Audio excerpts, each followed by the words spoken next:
Hello, students. In the continuation of the previous lecture of the subgroup, we are going to study the other properties of the subgroup. तो पिछले lecture में हमने subgroup के ऊपर कुछ results, कुछ theorem और बेसिक प्रॉपर्टीज हमने स्टडी की। उससे पहले लेक्चर में हमने ग्रुप के ऊपर बात की, order of an element, order of the group के बारे में बात की। और सबसे पहले लेक्चर में हमने basic structure, algebraic structure, binary operation, group, monoid और सब ग्रुप के बारे में बात की। चलिए गाइस, यहाँ पे कंटिन्यूशन में हम सब ग्रुप की दूसरी प्रॉपर्टी पढ़ते हैं। If H and K are subgroup of a group G, then hk is a subgroup of G if and only if hk equals to kh। तो ये थ्योरम क्या कह रही है, पहले तो उसको समझ लिया आप, ठीक। उसके बाद फिर हम इसमें आगे बढ़ते हैं। थ्योरम क्या कह रही है कि इफ h और k दो सब ग्रुप हैं तो उनका प्रोडक्ट यानी कि h इंटू के भी एक सब ग्रुप होगा if and only if H K equals to K H, अगर इस प्रॉपर्टी को सेटिस्फाई करें। तो सबसे पहले चीज़ ये है गाइस कि वो एच और के सब ग्रुप्स हैं। अगर वो सब ग्रुप्स हैं, अपने आप में सब ग्रुप हैं, तो एच के भी एक सब ग्रुप होगा। और एच के को सब ग्रुप दिखाने, अगर मुझे एच को सब ग्रुप दिखाना है तो मेरे पास बहुत सारी चीज़ें हैं। मेरे पास H H inverse equals to H भी है। मैं इस प्रॉपर्टी का भी इस्तेमाल कर सकता हूँ कि अगर कोई एक सब ग्रुप है तो वो इस प्रॉपर्टी को सेटिस्फाई करता है। अगर इस प्रॉपर्टी को सेटिस्फाई कर रहा है तो वो एक सब ग्रुप है। अभी हमने पिछले लेक्चर का लास्ट रिजल्ट यही पढ़ा था। तो गाइस एच और के सब ग्रुप है किसी ग्रुप का, तो एच के भी एक सब ग्रुप होगा जी का if and only if H K equals to K H. तो अगर आप एच के को सब ग्रुप मान ले तो आप इसको प्रूफ कर दें, और इसको इसको ट्रू मान ले तो एच के को सब ग्रुप प्रूफ कर दें। सपोज एच मान ले, प्रूफ में आप मान के चल रहे हैं H K equals to K H, आपने ये मान लिया। To prove H K is a subgroup of G, it is sufficient to prove that, आप इसको ये प्रूव कर दें बस, तो एच के एक सब ग्रुप बन जाएगा बाय दिस प्रॉपर्टी, है ना। इसको एक बार आपने इसको ट्रू मान लिया और इसकी हेल्प से आप now you are going to show this, okay. तो then it is sufficient to prove that hk into hk inverse equals to hk, okay। Now it's very simple, hk into hk whole inverse, what does it mean? Equals to hk by the reversal law property, ठीक है। It's okay। K inverse into H inverse, HK inverse can be written as K inverse into H inverse equals to H by the associativity property we can shift the bracket. There is a shifting of the bracket, okay। H into K inverse in bracket into H inverse. There is nothing else shifting of the brackets, okay, to shift of the bracket. So what about the K inverse? Since K is the subgroup, then if K is the subgroup, then K inverse should be equals to K. Okay, should be equals to K. So by this property, K inverse should be equals to K. We have here H inverse. Okay, and we are considering HK equals to KH. Okay, we are considering it is true. So in the light of hk equals to kh, we can put here hk in place of hk, we can put here kh, so kh into k inverse. So by the associativity property we can just shift the bracket, k we can take k outside, so hh inverse, what do we mean? If h is the subgroup, then by the property of the subgroup, by the previous result of the subgroup, then hh inverse would equals to h, okay, hh inverse would equals to h, तो it is K H. तो H K equals to H K inverse equals to K H, है ना, equals to K H और H K, है ना, therefore H is a subgroup of equals to H K, okay. So by this property we can see that hk is a subgroup of G, okay, hk is a subgroup of G। तो ये बड़ा आसान था। if hk equals to kh, this implies that hk is a subgroup of G, quite simple, okay। Conversely, let hk is a subgroup, then we need to show that hk is equals to kh, okay। and we know that for any subgroup H inverse equals to H. If H is a subgroup of G, then H inverse should be equals to H. Let HK is a subgroup, then HK whole inverse will be equals to HK, है ना. By the reversal law, HK whole inverse will be written as K inverse H inverse equals to HK. Okay, it's quite simple. By HK एक subgroup मान रहे हैं आप, तो it should satisfy the property H inverse equals to H, है ना. तो HK inverse should equals to HK, और by the reversal law property HK whole inverse will be equals to K inverse H inverse. K inverse will be equals to K, H inverse will be equals to H, तो HK equals to KH.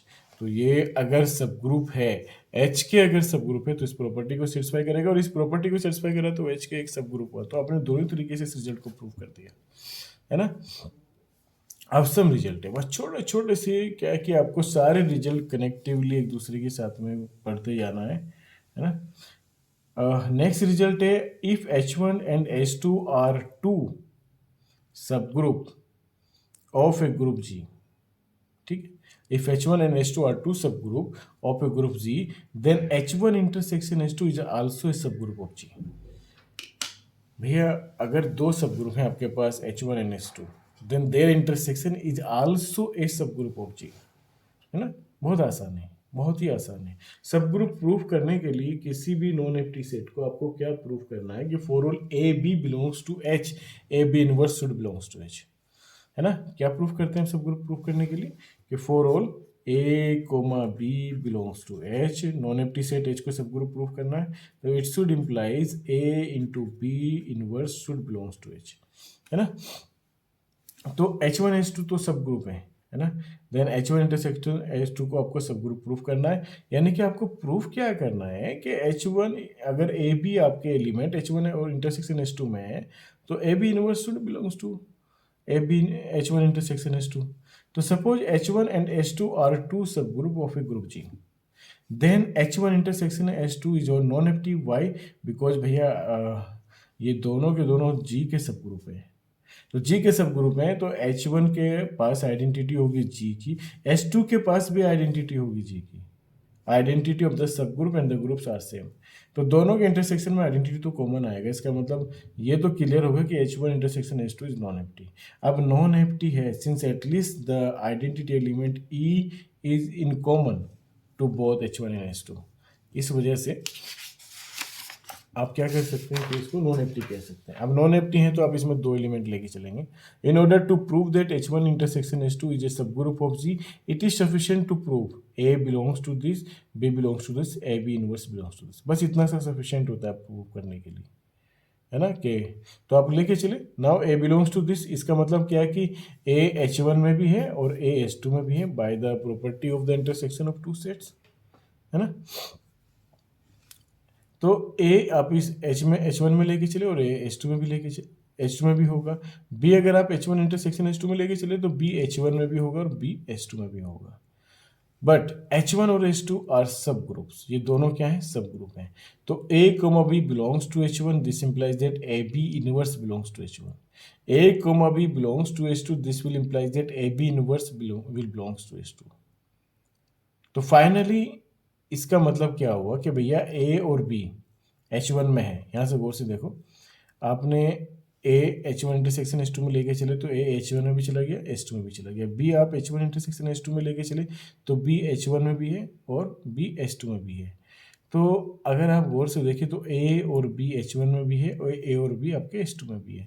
तो अगर वो H1 में है तो H1 एक subgroup है, तो A B inverse will belongs to H, इस प्रॉपर्टी को सेटिस्फाई करेगा. और A B H2 में भी है तो A B क्योंकि H2 एक सब ग्रुप है तो इस प्रॉपर्टी को सेटिस्फाई करेगा. अब ये दोनों के दोनों सेम एलिमेंट है, वो H1 में भी H2 में भी, तो इनके इंटरसेक्शन में भी होंगे भैया, इनके इंटरसेक्शन में भी होंगे. तो ये अगर वो ए बी, अब वही चीज़ है, देखो ए बी आप लेके चले थे H1 इंटरसेक्शन H2 में, पहुंच गया किस में, वो ए बी H1 इंटर ए को भी आप H1 इंटरसेक्शन H2 में चले थे और ए बी इनवर्स किस में पहुंच गया, H1 इंटरसेक्शन H2 में पहुंच गया. तो इसका मतलब क्या हो गया कि H1 इंटरसेक्शन H2 एक सब ग्रुप हो गया G का. ठीक है, यानी कि अगर H1 और H2 दो सब ग्रुप है तो उनका इंटरसेक्शन भी एक सब ग्रुप बनाएगा. Union of the subgroup need not be a subgroup, वो जरूरी नहीं होता है वो सब ग्रुप बनाए। Union of to subgroup need not be a सब group. In this support, we can investigate an example here. Suppose H be the additive group of the integers. Then integers का एक additive group है ना, यानी कि G is nothing but 0 +-1 +-2 और +-3 +-4, ऐसे ये G एक ग्रुप है आपके पास। H1 आपने इसका इवन नंबर्स का एक सबसेट ले लिया और वो एक सब ग्रुप होता है। H2 भी H2 आपने ओड नंबर्स का एक सबसेट ले लिया with identity 0। Are both the subgroup of G, ये दोनों सब ग्रुप है। लेकिन अगर आप H1 यूनियन H2 की बात करें तो H1 यूनियन H2 में ये सारे एलिमेंट आ जाएंगे 0 +-2 +-3 +-4 +-6 +-8 +-9। अब हम ये देखते हैं कि H1 यूनियन H2 क्लोज्ड है या नहीं विद रेस्पेक्ट टू एडिशन। तो 2 को -3, देखो 2 भी H1 यूनियन H2 में है और -3 भी H1 यूनियन H2 में। अगर इन दोनों को हम प्लस करें तो आता है -1, but -1 does not belongs to H1 union H2।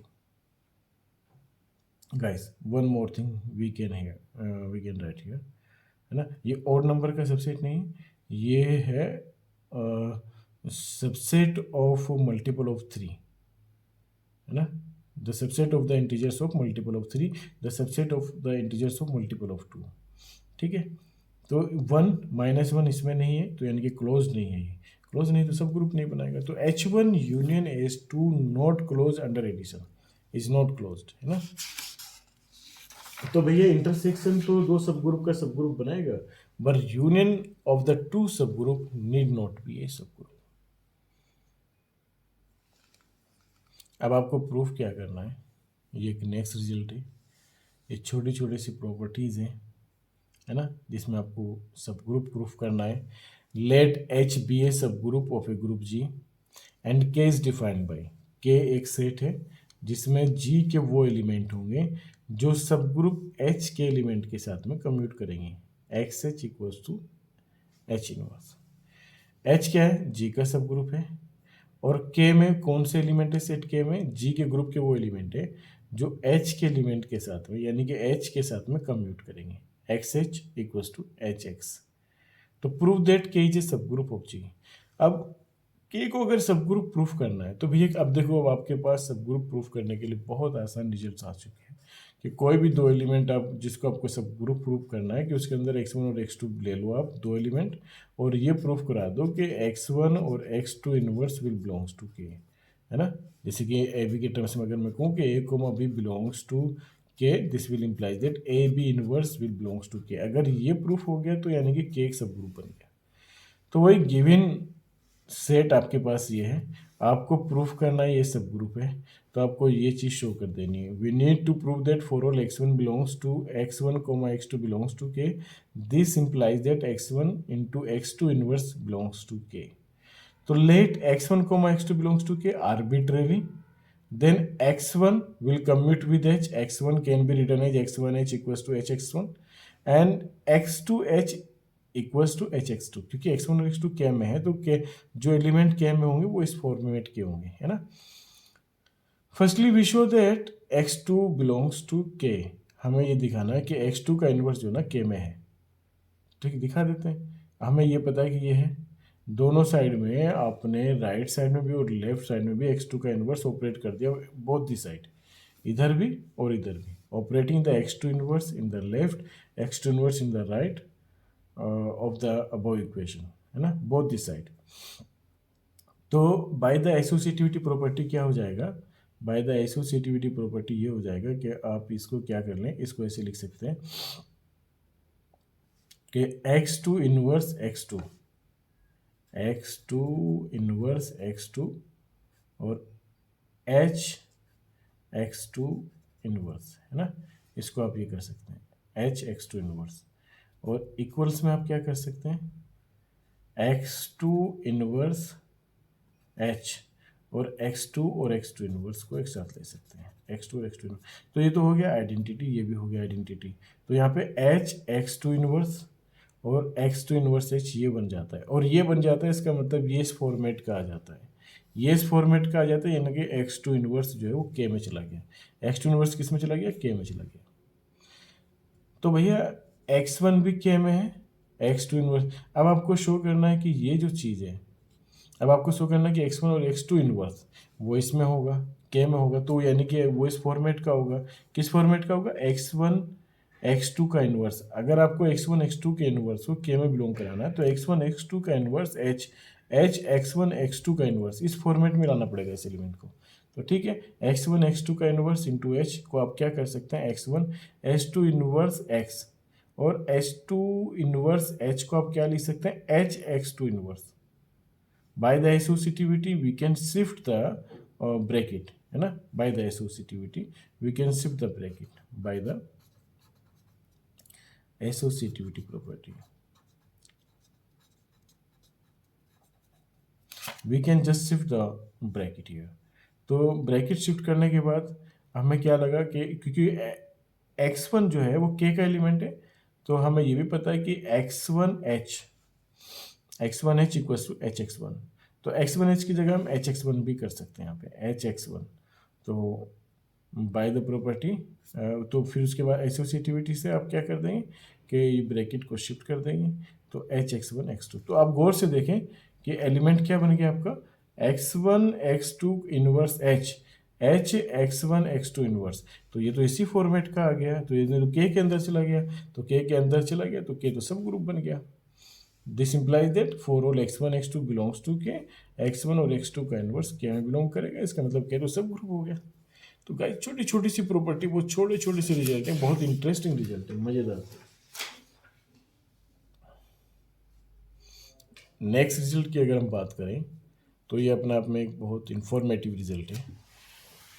Prove that if G is an abelian group, abelian group you know very well, कि if all the elements of the group G commute with each other, commute, that is for all A B belongs to G, then A binary operation B should equals to B binary operation A, है ना। Prove that if G is an abelian group with identity E, then element of G satisfying the equation, then element of G satisfying the equation x square equals to E from a subgroup G of a group G, है ना। From, हमें ये proof करना है कि अगर G एक abelian group है विद आइडेंटिटी एलिमेंट ए, तो उसके जो एलिमेंट है वो एक्स स्क्वायर इक्वल्स टू ई की फॉर्म के होंगे, है ना, एक्स स्क्वायर इक्वल्स टू ई। भैया इन शॉर्ट वो ऑर्डर सेकंड के होंगे। अगर किसी एलिमेंट की पावर बराबर आइडेंटिटी आती है, वो लीस्ट पावर, तो वो तो उसका ऑर्डर हो गया, है ना। और हमें पता है कि हमने पीछे भी पढ़ा है कि अबेलियन ग्रुप के जितने भी एलिमेंट्स होते हैं वो सेकेंड ऑर्डर के होते हैं।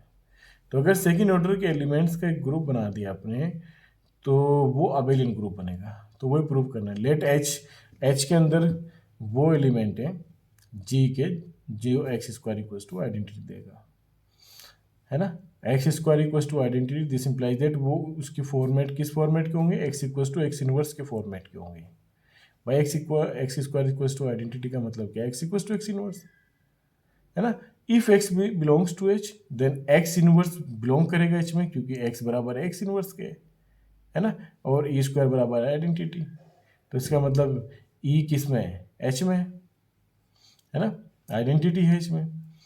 Now let x Y belongs to H, since G is an abelian, since G is abelian therefore X Y equals to Y G Y X. तो y बराबर वाई इनवर्स, x बराबर X inverse की form में लिख सकते हैं आप इसे। तो by the reversal law property y inverse X inverse को आप एक्स वाई इनवर्स लिख सकते हैं, है ना। तो ये क्या हो गया, X Y equals to x Y inverse. आपको पता है कि अगर X equals to X inverse होता है तो, और यहाँ पे X Y equals to x Y inverse निकल आया, इसका मतलब x Y equals to identity होगा, यानी कि एक्स वाई भी एच के अंदर चला गया। तो हैंस, तो एच क्या हो गया, सब ग्रुप हो गया जी का, है ना। तो गाइस यहाँ तक हम काम कर चुके हैं कि हैंड से चीज़ें सब ग्रुप ऑफ जी, क्योंकि वाई एक्स में बिलोंग कर गया। अब नेक्स्ट एग्जाम्पल हमारे पास क्या है, if A belongs to G. तो we define the normalizer of A in G, है ना, normalizer of an element A in G by the set N A, यानी कि ए के वो नॉर्मलाइजर का, किसी एलिमेंट के नॉर्मलाइजर का मतलब वो होता है कि ग्रुप के वो एलिमेंट जो उस एलिमेंट से कम्यूट करे, वो सारे एलिमेंट का एक सेट, एक कलेक्शंस आप एक सेट के अंदर रख लें कि जो ए के साथ में कम्यूट करें, किसी एक पर्टिकुलर एलिमेंट के साथ में कम्यूट कर रहे हैं, तो वो नॉर्मलाइजर बन जाएगा, है ना। तो नॉर्मलाइजर का मतलब क्या होगा भाई, नॉर्मलाइजर फिर से बता देता हूँ, नॉर्मलाइजर में वो एलिमेंट आएंगे ग्रुप के जो किसी एक एलिमेंट के साथ में कम्यूट कर रहे हैं, है ना, और वो नॉर्मलाइजर उस एलिमेंट का कहलाएगा। तो आपको शो करना है कि normaliser of A is a subgroup of जी, यानी कि कोई भी दो एलिमेंट आप नॉर्मलाइजर में लेके चलेंगे, आपको एक्स वाई लेके चलेंगे, वी नीड टू प्रूफ, क्या हमें प्रूफ करना है कि for all x Y belongs to normalizer of A, this should implies that x Y inverse should belongs, तो guys let x Y belongs to N A, है ना। तो आपको प्रूफ क्या करना है कि x Y inverse belongs to normalizer of A. तो बहुत आसान है, दो एलिमेंट आप लेके चलेंगे नॉर्मलाइजर ऑफ ए में, तो जाहिर सी बात है वो ए के साथ कम्यूट करेंगे, x equals to x, y normalizer of A में है तो वो ए के साथ कम्यूट करेगा, y equals to A y, है ना। तो now A Y equals to A y, this implies that y inverse आपने बोथ दी साइड इधर भी अप्लाई कर दिया और इधर भी अप्लाई कर दिया, Y inverse Y equals to Y inverse equals to Y inverse A Y equals to Y inverse, तो वाई इनवर्स वाई, है ना, Y inverse Y A Y inverse equals to Y inverse A Y Y inverse लिख सकते हैं। It is just shifting of the brackets, okay, just the shifting of the brackets. आपने क्या करा यहाँ पे, वाई इनवर्स ए और वाई वाई इनवर्स को एक साथ ले लिया, ठीक है। तो यहाँ से आपका क्या निकला है, y Y inverse equals to identity और y inverse Y equals to भी आइडेंटिटी, तो A Y inverse equals to Y inverse है, यानी कि वाई इनवर्स वो एलिमेंट है जो ए के साथ में कमिट कर रहा है, तो Y inverse normaliser of A में चला जाएगा, नॉर्मलाइजर ऑफ ए में चला गया। यहाँ से आप क्या दिखा दें, एक्स वाई इनवर्स को कम्यूट दिखा दें ए के साथ में, तो इसका मतलब x Y inverse equals to A बराबर x, just the shifting of the bracket, हमने ब्रैकेट को शिफ्ट कर दिया बाय द एसोसिएटिविटी प्रॉपर्टी, तो वाई इनवर्स है equals to x, Y inverse A को आप ए इनवर्स वाई लिख सकते हैं यहाँ पे, है ना। Then again shifting of the brackets, A X Y inverse कर सकते हैं आप, again shifting of the bracket A X Y inverse कर सकते हैं।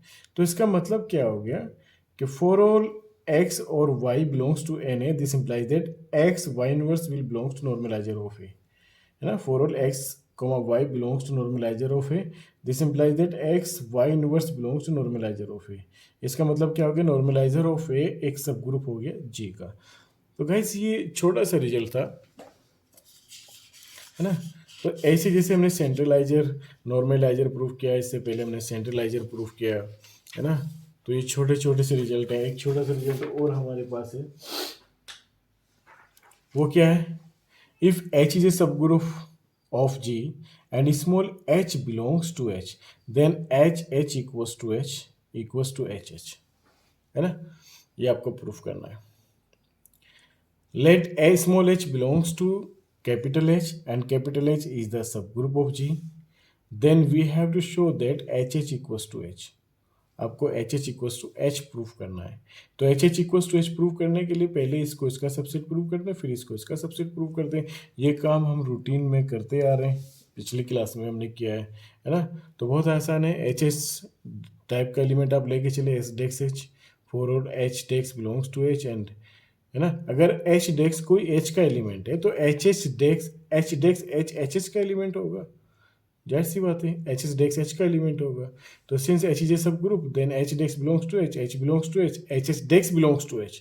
तो एलिमेंट एच डेक्स किस में लेके चले थे आप, एच डेक्स किस में लेके चले आप, एच में, है ना, एच डेक्स एच किस में लेके चले आप, एच में, और एच डेक्स एक्स पहुँच किस में गया, एच में, तो ये हो गया इसका सबसेट। इसी तरीके से आप उसको इनवर्स प्रूव कर दें। तो क्या ये बड़ा आसान से रिजल्ट हैं, बहुत आसान से रिजल्ट है। अगेन आपने क्या करा, एच डेक्स बराबर एच डेक्स ई कर दिया, ई एच डेक्स ई को आप क्या कर सकते हैं, एच एच इनवर्स कर सकते हैं, और by the shifting of the brackets आप इसको इस फॉर्मेट में लिख सकते हैं। एच डेक्स एच इनवर्स किसका एलिमेंट है आपके पास, एच का एलिमेंट है, तो H dash H inverse H किसका एलिमेंट हो जाएगा, एच एच का एलिमेंट हो जाएगा। तो एलिमेंट आप लेके चले थे एच में पहुंच गया वो एच एच में, तो यानी कि H is the subset of H H, तो दोनों प्रॉपर्टी से बराबर हो गया। सिमिलरली आप इसको इसके बराबर दिखा सकते हैं। तो guys these are the basic properties of the subgroups, है ना। तो ऐसे और भी प्रॉपर्टीज हैं, लेकिन इनसे फिलहाल हमारा काम हो जाएगा। In the coming video lecture we will studies some other properties of the subgroup, है ना। लेकिन अब हम चलेंगे साइक्लिक ग्रुप के ऊपर। What do you mean by the cyclic group? A group G star is called cyclic if for every A belongs to G, every element X belongs to G is the form of every element of X belongs to G is of the form of A to the power n, where n is the some positive integer of A, some positive integer of A. A group is called cyclic if for all A belongs to G, every element X belongs to G is nothing but the sum power of A. Some power of A, है ना। यानी कि जी क्या है, जी जो है वो ए to A की सम पावर से है ना। The elements A is then called the generator of G, क्योंकि ए जो है, स्मॉल ए जो है ना, पूरे ग्रुप को जनरेट कर रहा है। पूरे ग्रुप के सारे एलिमेंट उसकी कुछ पावर है ना। तो ये आपका क्या कहलाएगा, जनरेटर कहलाएगा, है ना। There may occur more than one generator of a cyclic group, एक साइक्लिक ग्रुप में एक से ज़्यादा जनरेटर हो सकते हैं, यानी कि एक से ज़्यादा एलिमेंट ऐसे हो सकते हैं जो पूरे ग्रुप को जनरेट करते हैं। If G cyclic group generated by A then we write it symbolically G equals to H, है ना। अब जैसे आप बात करें for example G equals to 1 -1 iota minus iota with respect to the multiplication, ये एक साइक्लिक ग्रुप बनाता है। कैसे? अब इसमें हम एलिमेंट्स देखते हैं, कोई एक ऐसा एलिमेंट है जो सारे एलिमेंट को जनरेट करे। जैसे आयोटा की पावर 1 अगर आप करें विद रिस्पेक्ट टू मल्टीप्लिकेशन बात करें, तो आयोटा की पावर 1 आयोटा आ गया, एक एलिमेंट दे दिया इसने। आयोटा की पावर 2 की वैल्यू -1 दूसरा एलिमेंट दे दिया इसने, दो एलिमेंट दे दी। आयोटा की पावर 3 माइनस आयोटा होता है, तीसरा एलिमेंट दे दिया। आयोटा की पावर 4 +1 होता है, तो इसने चौथा एलिमेंट दे दिया। तो एक तरीके से एक एलिमेंट यानी कि आयोटा ने पूरे ग्रुप को जनरेट कर दिया। तो आयोटा क्या होगा, जनरेटर हो गया इस ग्रुप का। तो ये ग्रुप साइक्लिक ग्रुप हो गया। एक जनरेटर तो आपको मिल गया, कम से कम एक जनरेटर मिल जाए तो वो साइक्लिक ग्रुप बन जाएगा। वही डेफिनेशन यहाँ पे, a group is called cyclic if for A belongs to G, है ना। Every element x belongs to G, अगर कोई भी एक एलिमेंट आपके अंदर जी के अंदर ऐसा मिल गया कि उसकी हर एक पावर, है ना, हर एक पावर उस एलिमेंट की, यानी कि एवरी एलिमेंट जो है ग्रुप का वो is the some positive integral power of the A, है ना। जैसे माइनस आयोटा की बात करें तो माइनस आयोटा की पावर 1, माइनस आयोटा एक एलिमेंट उसने दे दिया माइनस आयोटा। -1 की पावर 1 का स्क्वायर की बात करें तो -1 का स्क्वायर हो गया -1, तो दूसरा एलिमेंट भी दे दिया इसने। -1 की पावर 3 की बात करें तो प्लस आयोटा देगा, तीसरा एलिमेंट भी दे दिया इसने। और -1 माइनस आयोटा की पावर 4 की बात करेंगे तो +1 देगा। तो इस तरीके से माइनस आयोटा ने पूरे ग्रुप को जनरेट कर दिया, तो माइनस आयोटा भी इसका एक जनरेटर हो गया। अब बचे 1 और -1, तो 1 ना तो आयोटो को जनरेट कर सकते हैं ना माइनस आयोटो को। सिमिलरली -1 ना तो आयोटो को जनरेट कर सकते हैं ना माइनस आयोटा को, तो ये दोनों इस ग्रुप के जनरेटर नहीं बन सकते। तो इस ग्रुप के दो ही जनरेटर हैं, iota and minus iota are the generator of the above group. तो वो साइक्लिक तो हो गया, ये साइक्लिक होने के लिए तो एक ही जनरेटर चाहिए, यहाँ पे दो हैं। अब बात करते हैं G with multiplication where G equals to 1 omega and omega square. 1 omega and omega square आपने प्रीवियस क्लासेस में देखा होगा। 1 ओमेगा एंड ओमेगा स्क्वायर क्या होता था, क्यूब रूट ऑफ यूनिटी होते थे, क्यूब रूट ऑफ यूनिटी, है ना। यानी कि x to the power 3 equals to 1, x equals to 1 to the power 1/3, cube root of unity, ठीक है। क्यूब रूट ऑफ यूनिटी होते थे वहाँ पे हमने इसके एक बार और अगर आप चाहें तो हम डिस्कस कर सकते हैं। यहाँ पे हमने क्या किया था, वहाँ पर x to the power 3 -1 equals to 0, तो ये हो गया था x -1 X square plus X plus one equals to zero. तो एक तो इसका लीनियर फैक्टर हमारे पास आ गया था एक्स माइनस वन। दो लीनियर फैक्टर इस क्वाड्रेटिक फैक्टर से आएंगे। अब ये क्वाड्रेटिक फैक्टर दो लीनियर फैक्टर कैसे देगा, है ना। एक तो रूट यहाँ से आ गया, एक्स इक्वल्स टू वन, एक रूट दे दिया, दो रूट ये देगा, तो उसको आप सीधा चेहरे से निकाल लेंगे, माइनस का B plus minus square root B square minus 4ac upon 2a। अब माइनस का भी क्या है भैया, ए बी सी क्या है, कोफिशिएंट ऑफ एक्स स्क्वायर ए है, कोफिशिएंट ऑफ एक्स बी है, और ये कांस्टेंट टर्म सी है। तो यहाँ पे रखें अगर एक्स स्क्वायर बी की जगह रखें माइनस वन प्लस माइनस, अंदर रखें बी स्क्वायर यानी कि वन का स्क्वायर वन, माइनस का फोर, ए की वैल्यू वन, सी की value one, divided by two A की वैल्यू वन। तो ये गाइज ये आता है आपके पास minus one by two plus minus square root three iota by two. तो जब आप इसको सिंप्लीफाई करेंगे आपके पास ये मिलेगा, है ना, प्लस माइनस, एक प्लस में मिल गया एक माइनस में। तो आपके पास जो क्यूब रूट ऑफ यूनिटी आपके पास निकल के आते हैं guys, cube root of unity आपके पास आते हैं क्या, एक तो आता है वन, एक आता है क्या minus one by two plus square root three iota by two, और दूसरा आता है minus one by two minus square root three iota by two. ठीक है, तो ये आता है। अगर आप इसको एक को ओमेगा मान लें, इसको let omega equals to this, तो ओमेगा का स्क्वायर किसके बराबर हो जाएगा, इसके बराबर हो जाएगा, और omega to the power three आप कैलकुलेट करेंगे उसकी वैल्यू वन हो जाएगी। ये हमने पिछली क्लासेस में भी किया हुआ है।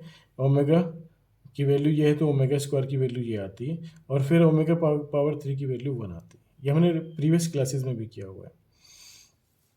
तो guys one omega and omega square ये आपका ग्रुप हो गया, है ना।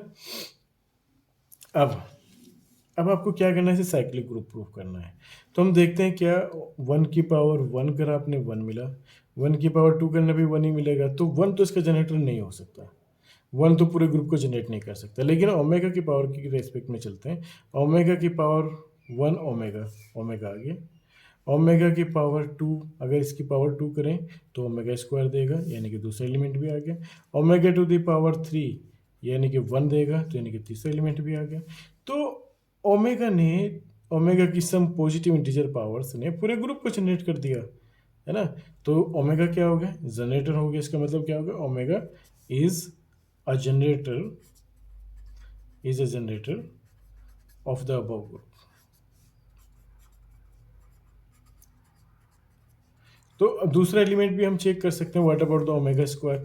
तो ओमेगा स्क्वायर की पावर अगर मैं वन करूँ तो ओमेगा स्क्वायर मिलेगा, एक एलिमेंट मेरे को मिल गया। ओमेगा स्क्वायर की पावर अगर मैं टू करूँ तो ये omega to the power four हो जाएगा।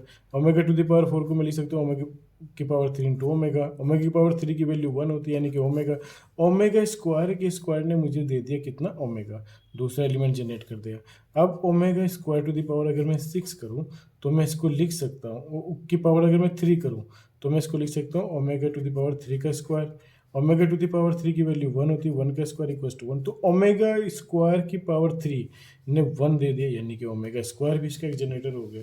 तो guys there are two generator in this group. तो इस डायरेक्शन में हम लोग आगे बढ़ सकते हैं, ठीक। तो ये भी आपके पास एक साइक्लिक ग्रुप हो गया with two generator, okay.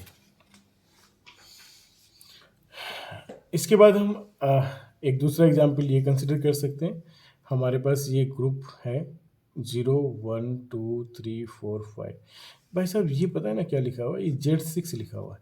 Z6 the set of integers containing the element 0 1 2 3 4 5। हमने प्रीवियस क्लासेस में भी इसका डिस्कशन किया है। तो ये Z6 लिखा हुआ है अंडर मॉडुलो 6, है ना। तो अब ये हमें दिखाना है कि ऑपरेशन हमारा यहाँ पे प्लस है, इज इट साइक्लिक और नॉट, है ना। तो हमें देखो जीरो तो कभी इसका जनरेटर नहीं बन सकता, ठीक। क्यों, जीरो में जीरो जीरो जीरो देगा, एक ही एलिमेंट देता रहेगा बार बार। लेकिन अगर हम वन की बात करें तो one under modulo six one, इसने दे दिया टू, एक एलिमेंट दे दिया। क्योंकि इस बार हम विद रिस्पेक्ट टू एडिशन काम कर रहे हैं, ख्याल रखना कि इस बार जोड़ के हमें निकालना है। और ऐसे ही अगर इसको हम तीन बार जोड़ें, वन को थ्री टाइम जोड़ें तो ये देगा थ्री, दूसरा एलिमेंट देगा। फोर टाइम जोड़ देंगे तो चार दे देगा, पाँच टाइम जोड़ेंगे तो पाँच दे देगा। What about the six time, अगर हम इसको सिक्स टाइम प्लस करें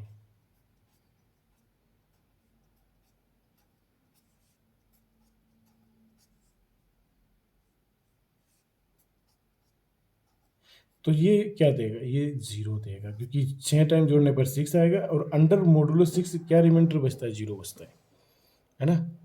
तो ये 0 देगा। तो 5 तक 5 दे दे, लेकिन 6 तक ऐड करते ही वो 0 दे देगा। तो भाई साहब इसका मतलब क्या होगा, इसका मतलब होगा कि 1 एक ऐसा एलिमेंट है जिसे वो पूरे ग्रुप को जनरेट कर सकता है। तो 1 क्या हो जाएगा, इसका जनरेटर हो जाएगा, तो साइक्लिक ग्रुप बन गया। तो व्हाट अबाउट 2, अगर मैं 2 की बात करूँ तो 2 + 2 under modulo 6 it will be equals to 4, ये दे दिया इसने, है ना। अगर मैं इसको 3 बार प्लस करूँ, 2 + under modulo 4, 2 + under modulo 6, 2, it will give you the 0, 0 दे दिया इसने। अब मैं 4 बार अगर ऐड करूँ तो 2 + under modulo 6, 2 + under modulo 6, 2 + under modulo 6, 2, it will give you the 8, 8 under modulo 6, it will give you 2। Okay, तो इसने 0 दे दिया आपको, 2 दे दिया और 4 दे दिया, है ना। तो 2 दे दिया। अब अगर मैं इसको नेक्स्ट टाइम और ऐड करता हूँ तो फिर से मुझे 4 देगा, फिर से मुझे 0 देगा, फिर से 2 देगा। तो 0, 2, 4 ये 3 एलिमेंट देगा। ये ओड नंबर, ओड इंटीजर्स आपको नहीं देगा, 1, 3, 5 नहीं देगा। तो ये जनरेटर नहीं बन सकता, 3 जनरेटर बन सकता है इसका, है ना। 3 बन सकता है। 3 को देख लीजिए आप, 3 + 3 = 0 दे दिया उसने। 3 + 3 + 3, इसने आपको 3 दे दिया। और 3 + 3 + 3 + 3, इस बार इसने फिर 0 दे दिया। तो ये भी 2 ही एलिमेंट देगा, 0, 3, 0, 3, 0, 3, 0, 3। तो ये भी जनरेटर नहीं बन पाएगा। 4 भी जनरेटर नहीं बन पाएगा। 5, है ना। तो 5 की अगर बात करें तो 5, 5 यानी कि 2 दे, क्या देगा, 4 देगा। तो 3 बार ऐड करेंगे, 15, ये 3 दे दिए इसने, है ना, अंडर मॉडुलो 6। अगर हम इसको 4 बार ऐड करेंगे 20, तो 2 दे देगा। 5 बार ऐड करेंगे 25, तो 1 दे देगा रिमाइंडर, है ना। तो 1 दे दिया, 2 दे दिया, 3 दे दिया। 6 बार प्लस करेंगे तो 0 दे देगा, है ना। और 7 बार प्लस करेंगे तो अगर 7 पंजे 35 है ना, -1, और तो यानी कि ये भी देगा, 1 भी देगा, +1 भी देगा। तो 5 भी इसका एक जनरेटर हो जाएगा, है ना। तो गाइस इस तरीके से आप इसको आप कर सकते हैं ना। तो एक रिजल्ट हमारे पास ये है, इन द सेम कंटिन्यूशन, कि every cyclic group is an abelian group. भाई सारे साइक्लिक ग्रुप जो है ना अबेलियन ग्रुप होते हैं।